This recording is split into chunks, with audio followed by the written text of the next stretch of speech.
Well, good morning, everybody. I'm Don Stewart, and welcome to another edition of Breaking News. Today is Friday, the 11th day of April, 2025. And as the Sabbath is approaching and the end of the week in the Middle East, it's important to note that the Passover starts tomorrow evening. Passover 2025 will begin on Saturday evening, April 12th, 2025, the 14th day of Nisan, according to the Israeli calendar, in the year 5785. The Passover Seder will take place Saturday evening, immediately followed by the first day of Passover. The holiday lasts 7 days in Israel and 8 days abroad, and it will end Friday evening, April 18th, 2025.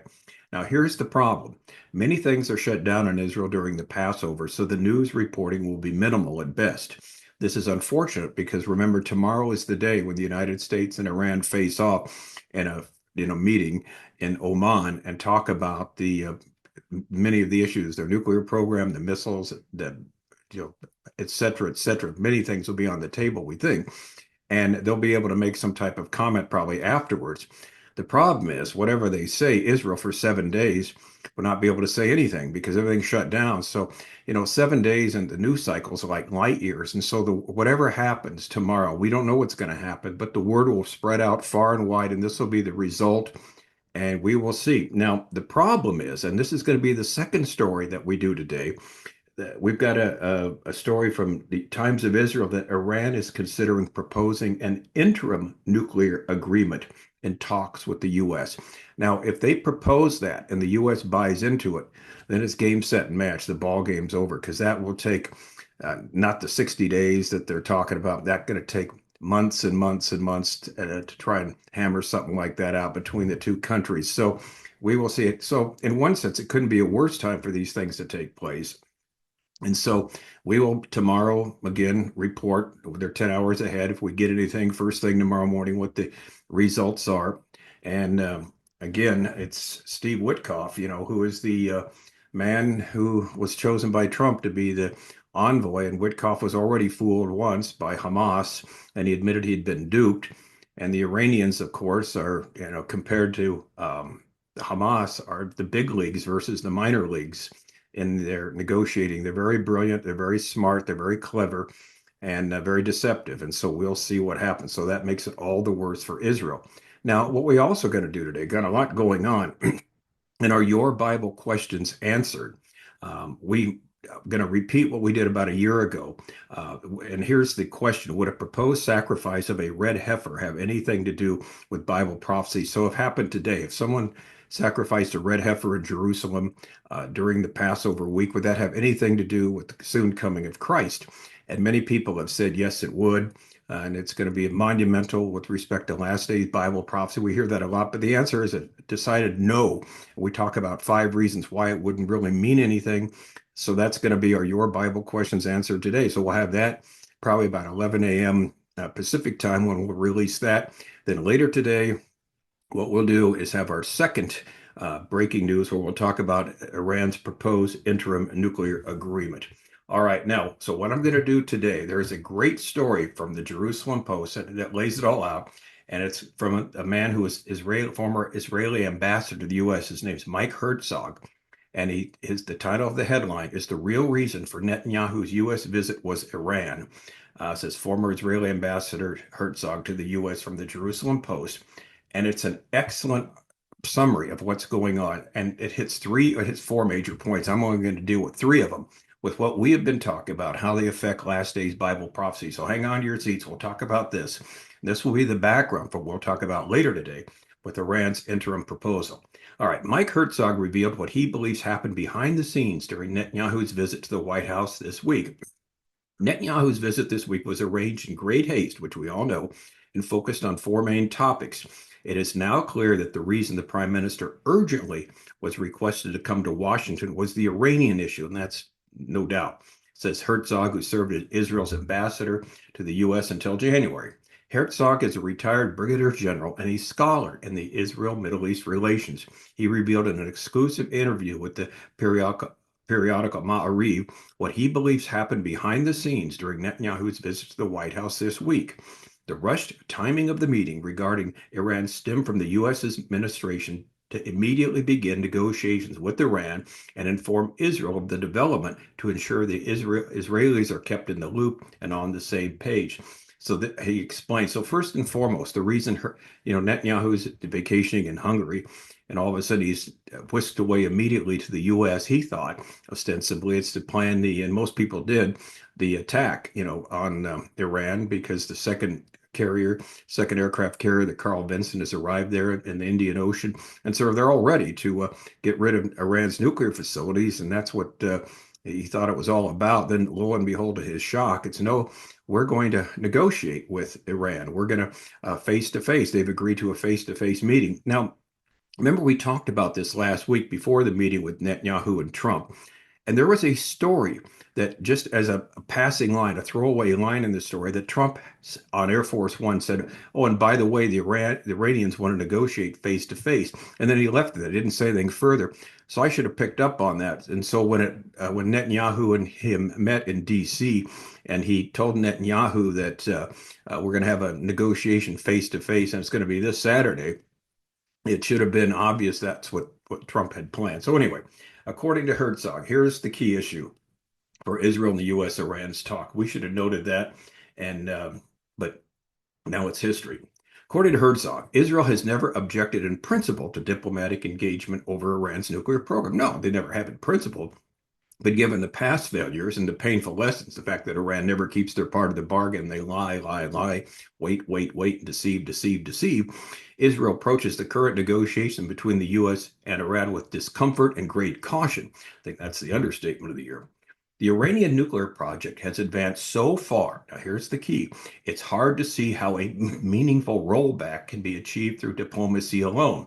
However, a unique but time-limited opportunity exists to address it militarily. And this is the key. It's impossible. They're not going to roll it back to like what Gaddafi did and tear it down, dismantle it, as Netanyahu demanded. The only thing that's going to get rid of it is going to be a military action. Now, Herzog highlighted Israel's two main concerns. Either Iran will drag out the negotiations endlessly to buy time, or the dynamics of the negotiation will lead the U.S. to make concessions to Iran in the rush to reach a deal, potentially a bad one. And so neither of those are very good options, are they? In contrast, Netanyahu presented a very high threshold for any agreement, the Libyan model, which means complete dismantling and destruction of all nuclear infrastructure. And Herzog said what we have said here: there is no chance Iran will agree to such a demand, as it's already announced this week. The question, therefore, becomes, will the U.S. insist on the Libyan model? And if so, what will it do if Iran rejects it? So in other words, will the U.S. and Steve Witkoff tomorrow say, all right, here's your two choices. Like Libya, you dismantle your nuclear program, or two, we'll bomb you to smithereens, to back to the Stone Age. Will they, insist on that? And what if Iran rejects it? Okay, so then he goes on the article. It talks about negotiation scope and red lines. Herzog believes Israel must try to agree in advance with the U.S. administration on several critical issues. And we don't know if this is going on, but this is what he believes must happen. What is the scope of the negotiations? Is it just the nuclear infrastructure, or also missile systems, which are delivery platforms for nuclear weapons and other matters? Remember, we've said over and over again, there's two issues. First of all, the nuclear weapon, you've got to build it. And then second, you have to have a delivery system that hits the target. So that Iran is working on both of those. And so are they going to be on the table? What demands will the U.S. present to Iran, and what will its red lines be? What is the timeline for negotiations, considering Iran might try to buy critical time? Might is now, they will, because of this article in the Times of Israel, where they're already suggesting an interim deal, and that is, of course, to buy time. And finally, what happens if Iran refuses a deal under U.S. terms? Will the U.S. support a military option? And if so, led by Israel or by the U.S. jointly? Some speculated that Netanyahu was unaware of the decision to start immediate U.S.-Iran talks, as suggested by his facial expressions at the joint press conference this week. Yeah, we talked about him looking like the deer in the headlights, didn't know what to say, shocked, to say the least. Now, Herzog, familiar with the workings of diplomacy, said the real discussion happens behind closed doors. We saw a hint of surprise on the prime minister's face, But I believe it was not about the talks themselves, but rather the immediate timing and Trump's decision to announce them publicly at the press conference, and Trump not thinking or knowing that Saturday is the beginning of the Passover, where everything shuts down for a week. Again, the timing could not have been worse. Now, here's the next heading: Trump's urgency and Netanyahu's strategic calculations. Trump's conduct regarding the nuclear talks is surprising in another respect. The short time frame he has allocated, namely, short time frame. Trump reportedly wants negotiations to conclude within just 2 months. According to Herzog, this indicates that the U.S. does not intend to let Iran drag it out into endless talks. Still, 2 months is a very short period to reach a comprehensive agreement. Past experience shows it'll take much, much longer. Nevertheless, Iran's advanced nuclear progress demands decisions in the coming months. Herzog, who has participated in top-level diplomatic and military discussions for years, warned Iran's nuclear status is very dangerous. It's breakout time. The time needed to produce enough fissile material for one nuclear bomb is less than 1 week.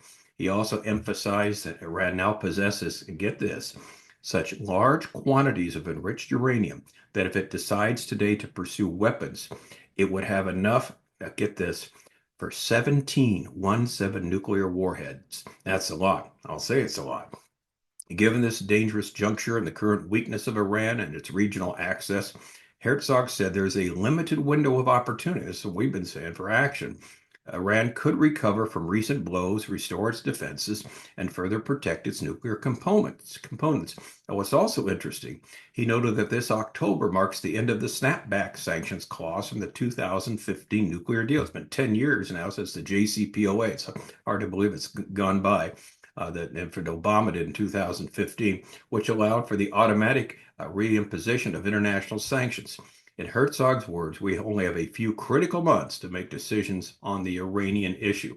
And this is so true. The proverbial push is coming to shove. You've got the assets lined up there. You've got two carriers there, two aircraft carriers in the Indian Ocean. You've got the B-2 bombers there and Diego Garcia. Everybody is lined up, ready to go. And they can't sit there forever. They're not going to, there's other things going on in the world, and months and months and months and months, they're not going to just remain there. They're going to have to do other things eventually. So something has to give sooner rather than later. Now, another topic that was raised publicly is what's going on in Gaza behind closed doors. Interesting headline here from the interview. He said he won't let the war go on forever. Herzog said there is an Israeli-American effort to reach an interim deal, something between Phase A that has already occurred and Phase B, which would mean ending the war, something Israel is avoiding, of course, and allowing for another round of hostage release. Currently, three proposals are circulating for a hostage deal: the Egyptian proposal, Hamas's proposal, and the one from Vitek. I don't even know what he's talking about there. If implemented, such an interim agreement would delay the decision between prioritizing hostage release and toppling Hamas. This may be what he's referring to. Herzog believes, and published an article on this 2 months ago, that hostage release should come first. He said Trump wants to push forward a deal. For now, here's another important point. For now, he's giving Israel quite a bit of rope and freedom to steer the course, but he's already expressing a desire to see the war end. Now, this last paragraph is really frightening. Herzog would not be surprised if Trump eventually pressures Netanyahu to agree to a full hostage deal and end the war. As the ambassador put it, I don't think Trump will allow the Gaza war to drag on indefinitely, both because of the hostages and because he wants to end wars and focus on other things in his agenda. Well, again, that would not be good for Israel at all. Israel's got themselves in this problem by 2005, giving Gaza to the Palestinians. This is what's happened in the 20 years since then. But it's a mess. What we talked about yesterday, they are hemming Hamas in. They're making great inroads.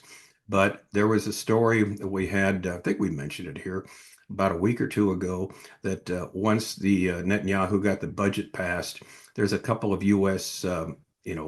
People in the State Department, I believe it was. It's okay. Well, now his government's going to keep going. Now we can end the war and try and get the hostages back and no more need for fighting. And so that's the only reason Netanyahu was pushing on with the fighting to get his budget passed so he could remain the prime minister of Israel for a while. They don't understand that there's still work to be done. Okay, so that's number two, Gaza, and the third is Turkey in Syria, which we have mentioned, and there's many stories on this every single day. And Turkey, of course, is a source of concern. He addressed this issue, Turkey's role in Syria, which was raised during the Netanyahu press conference and in private meetings. Turkey's incursion into Syria greatly concerns Israeli decision makers, and rightly so, he said. Turkey, which has become increasingly hostile towards Israel, has military ambitions in Syria and could lead to friction with Israel. Well, that's the understatement of the year.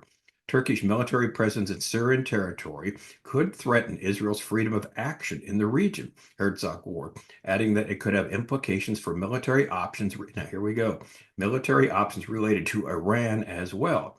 Trump's offer to use his strong ties with Erdogan to mediate between Israel and Turkey does not reassure Herzog, who welcomed the beginning of a direct Israeli-Turkish dialogue on the matter. And they are talking now, Israel and Turkey. But what we do know, it's very interesting what he mentioned.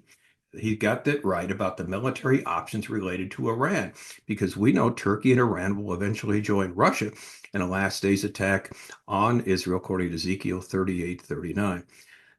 So much is going on, so much taking place here right now. And we'll keep an eye on that again later today when we talk about the red heifer, why that has nothing to do today if it was sacrificed with the last days Bible prophecy. And then number two, Iran considering proposing interim agreement, nuclear agreement. And we hope Steve Witkoff doesn't buy that. He comes out and praises Iran. One commentator calls him Doomkoff, not Witkoff. Well, if he praises Iran for an interim deal, he would be a Doomkoff, because there goes the ball game for now. So we'll see. So much going on. Time to pray and find out what's really happening. All right. I'm Don Stewart. Thanks again for watching. We'll see you a couple of times later today. And until then, as always, may the Lord richly, richly bless.